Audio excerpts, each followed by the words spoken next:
Hey guys, welcome back to my channel. In today's video, I'm going to show you how to make an awesome abstract painting for under $20. If you're interested and want to learn more, just keep watching.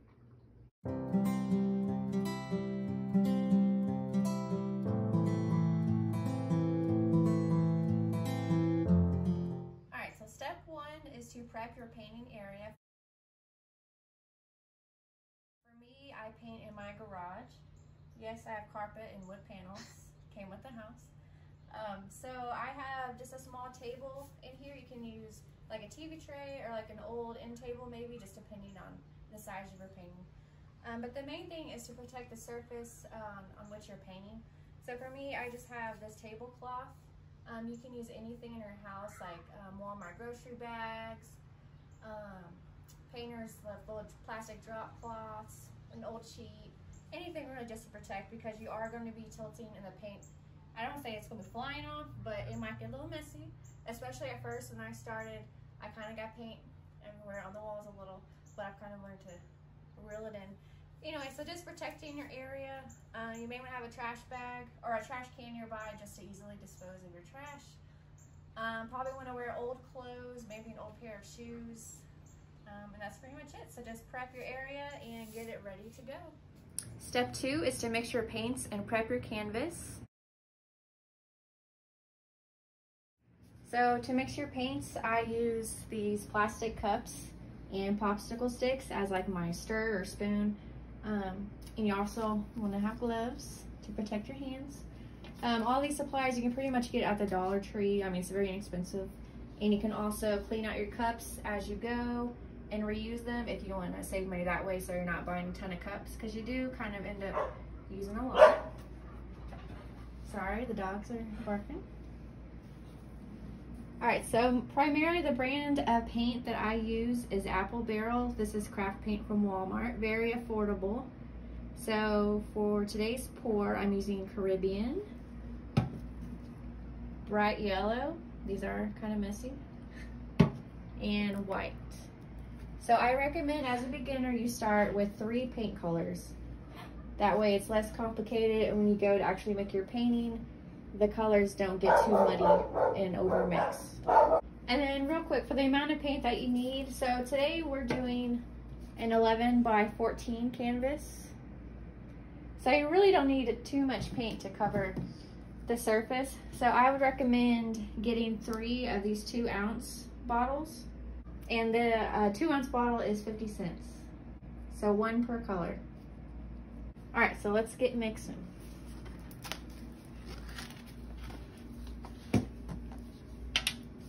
So again, I'm using these 16-ounce bottles because that's what I already have, but I'm only going to take a couple ounces from each, because obviously you can make a lot of paintings with this size container. So really, I just kind of eyeball it. Some people use scales and all that, but that's, you know, a little much for me. So a little less than a quarter of the full cup. I might do a little more. Just go slow. Next, we're doing the yellow.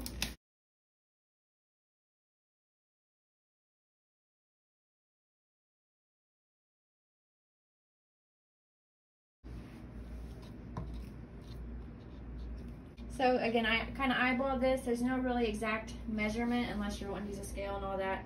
But I wouldn't stress too much over the exact paint amounts. It's kind of trial and error. If you need more paint, you can always make more. And if you have left over, you can actually store the paint for future use, which I might talk about later. All right, so the next thing in mixing the paint, we can't just use this because it's super thick. It's not going to run off the canvas. So that's where we use a pouring medium. So that is what is in this huge container, which is really big. So this is just a mix of glue wall and water. So pretty much a pouring medium, you add it to your paints to kind of stretch the amount that you start with, and it helps it become fluid, and it almost acts as a binder in the paint, so it expands the amount of paint, but it keeps the pigment together, it doesn't break up. So we're going to add that to the paint. So with this, I usually kind of do like 50-50, maybe a little less.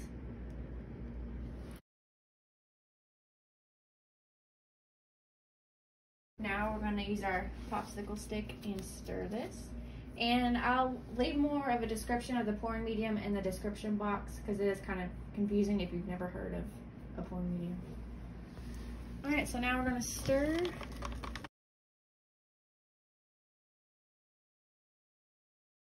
The most important part of this type of art is to really mix your paints thoroughly.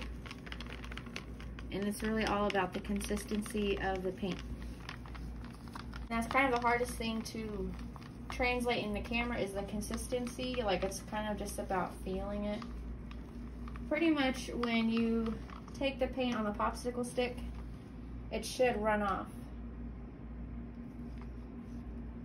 Now you don't want to make the too super watery and thin, or else like it's gonna all go off and it's all gonna mix together and not be nice. So you still want it kind of like creamy and a little thick.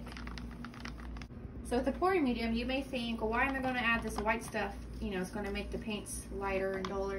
That's actually not true. If you mix it in really well, it's still the same color. So that looks pretty good.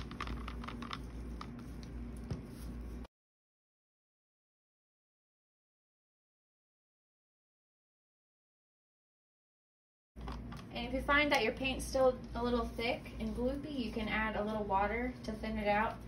Now go really slowly with this. You don't want to add too much. So it's just, you know, just kind of like a couple drops. And again, you want to mix this really well. So there's our yellow, pretty. Another tip is to try to get your paints all the same consistency so that they mix well together. I will say the white paint, for whatever reason, is just naturally more dense and thick. So I already know I'm going to have to add more water to this one.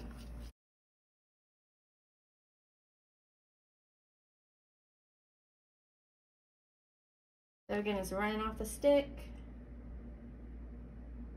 but it's not like super watery. I'm going to set these to the side. So next we're going to prep our canvas, and really by that I just mean we're going to put some push pins in the back, and that's going to prop it up off the surface so that the paint can fully drip off the sides, and it's not going to just sit in the paint and get all nasty.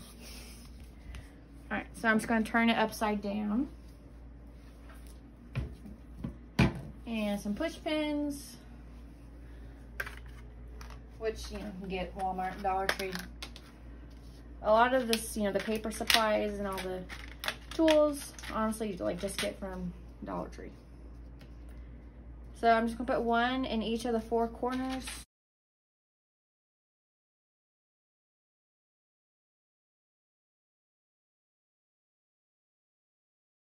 But as you can see, it's propped up, ready to go, so that the paint can drip off.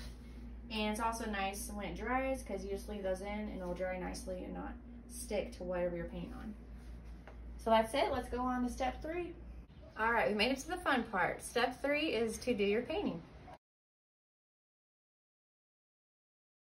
I forgot to mention earlier to make sure whatever you're painting on, to make sure that your surface is level, or else the paint will move around and it won't dry properly. All right, so there we go.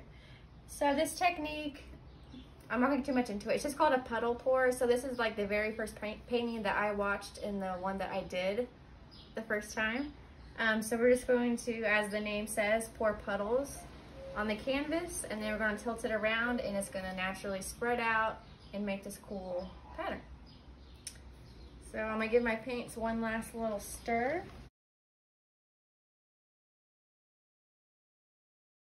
And let's do it. So I'm going to start with the white.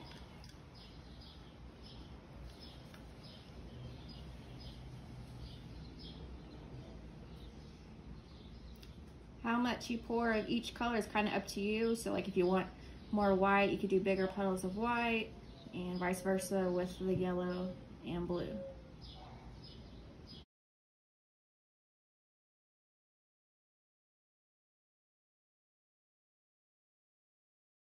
So we'll go with the yellow next. It's about to look like eggs up in here.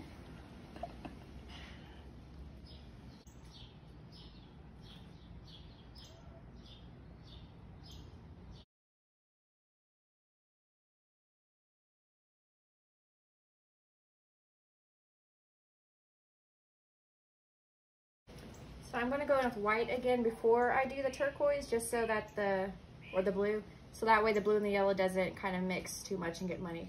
So that's kind of a tip, to kind of layer with a neutral color in between your brighter colors so they don't get muddy. And the puddles will start to move because of the weight of the paint, so don't, you know, freak out about that.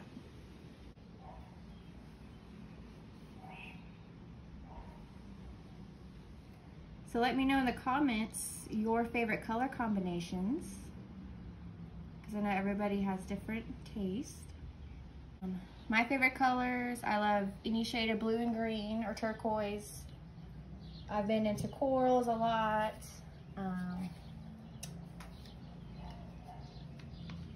I always like to do metallics, especially gold. These colors kind of remind me of summer or like beachy. So kind of hold it close and pour slowly and you should be fine. And I kind of let each part drip off before I move on to the next section. Hey guys, it's Allie, your awesome camera woman. Doesn't that look like Baby Yoda? Leave a comment if you agree. One tip I have when a lot of these paintings, so you have most of the paint on here, but say like the sides and the edges aren't completely covered. If you have any leftover paint, which we do in this case, you can go ahead and just pour that around the edges, and that's going to help the paint catch that paint and help it move off the canvas.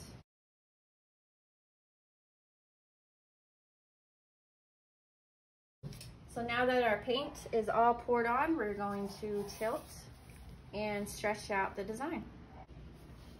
So I kind of grab, just from the bottom. I try not to touch the sides too much or else you'll mess it up. So kind of just pick it up gently. And go slow at first. You don't want to jerk it around and the paint go flying everywhere. So I tend to just kind of move it kind of circular at first. And then I'm gonna go ahead and go off this bottom right corner, bottom left. So you tilt it and you want to catch it back up and go the other way. You do have to be patient with this. If you go too fast, like I said, you're just gonna kind of overwork the paint and it's all gonna come off. So I'm gonna get this corner.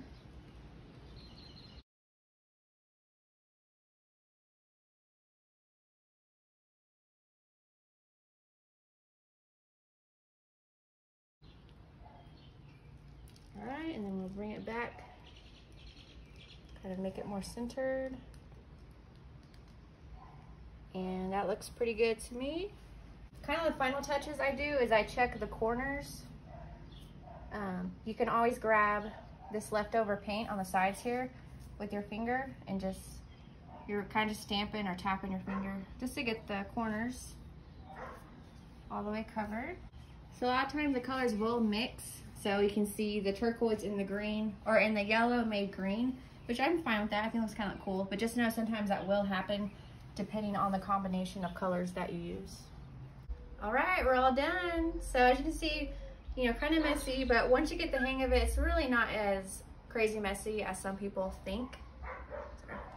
So the only thing after this that you need to do is let your painting fully dry. It kind of depends on where you put your painting to dry. Sometimes I just keep it out here in the garage. I'd say on average it takes like a solid 2 to 3 days. Smaller paintings take less time and bigger paintings will take more time to dry. And I did want to mention, once it's dry, you will want, you don't have to, but I would recommend that you seal your painting. So think of it like nail polish. So you paint your nails and you put the top coat on to give it that nice glossy finish and protect it from keeping the paint on. So that's kind of what the sealer is. So I use this Rust-Oleum gloss clear spray. So again, it is spray paint, but it gives it a really nice glossy finish. And that's kind of most of my paintings. I really like them to be really shiny. So that's it. But I will go into more detail and probably have a video on how I finish or seal my dried paintings in the future. So look out for that video. So that's pretty much it with the 3 simple steps on how to make an abstract painting under $20. Hopefully you guys saw that it didn't really cost a lot for the materials for this particular painting. I'll try to include all the prices here at the end so you can kind of see an overview of the total cost.